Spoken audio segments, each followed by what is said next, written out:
ભૂમિકાની અંદર એટલા માટે લઈ જતો હતો કે તમે એને સમજી શકો.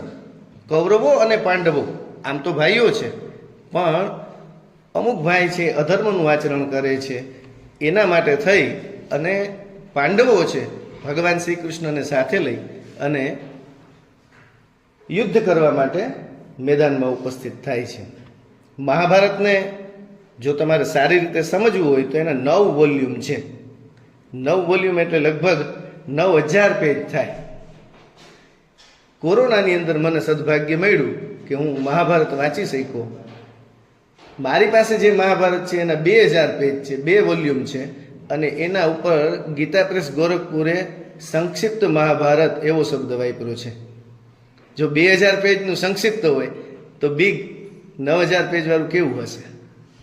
એટલે ગીતાજીને સમજતા પહેલાં મહાભારતને સમજવા પડે, અને એ પૂર્વ ભૂમિકાને સમજતા સમજતા તમે જ્યારે ગીતાજી સુધી પહોંચો ત્યારે તમને સમજાય કે ઓહો, ભગવાન શું કહેવા માગે છે.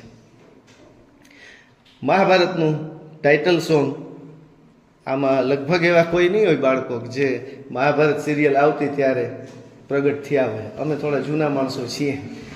એનું ટાઇટલ સોંગ મને બહુ ગમે છે. ગઢવી સાહેબ, તમે બે ગઢવી સાહેબ બેઠા છે એટલે બધું સાહિત્ય લોકોને સાંભળવું ગમે, ગાવું એ ગમે.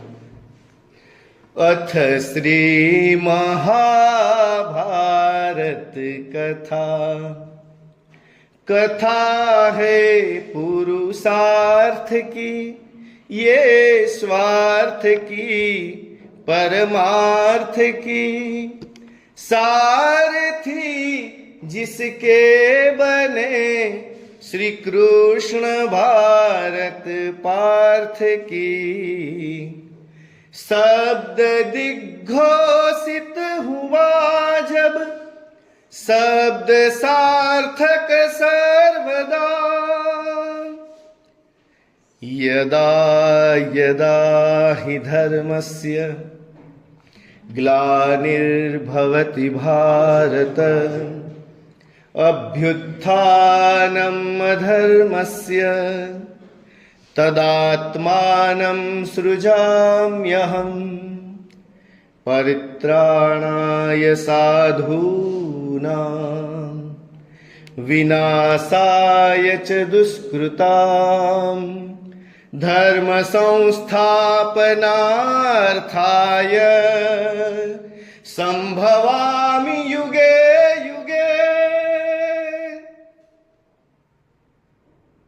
भारत की है कहानी सदियों से भी पुरानी,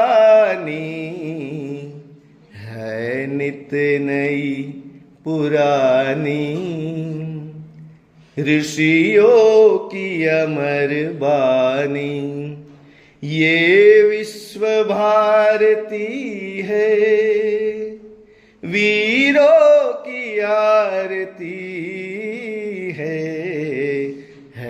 नित नई पुरानी, भारत की ये कहानी।